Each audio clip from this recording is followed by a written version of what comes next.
nữaวันที่1ของเจ้าเด้อหลังจากตัวต่อเตาเป๊กตุดทอดได้จอดได้น้องขัวตาเด้อขัวตาอีหนอเด้อไก่ยังไก่ตาเด้อไก่ยังไม่จีอ๋อป้านึงใครเจ้าล่ะมิเจ้าไก่ยออีก็ไม่เจ้าเนาะไงต้องไงเจอไก่ยังไม่เด้อไปเด้อโอ้ไก่ถันเต้าใช่จังไงปอกกระเท่าจอดกึตีพงใช้เด้อจอดนี่ใช้เด้อไก่ตาเตี้ยตัวต่อมายังจีไก่เด้อท่านนี่ใช้หนักเนาะเด้อให้ติดไปยากระท่อเนาะลมอุ่นเนาะเด้อให้ติดเตี้ยวนั่นรอ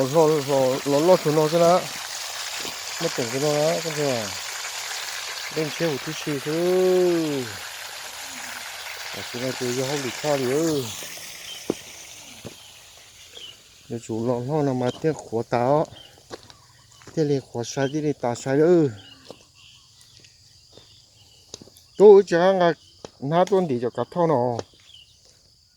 ได้หนอเลยโอเคเลยโอชมดาวเลยจะไปเที่ยว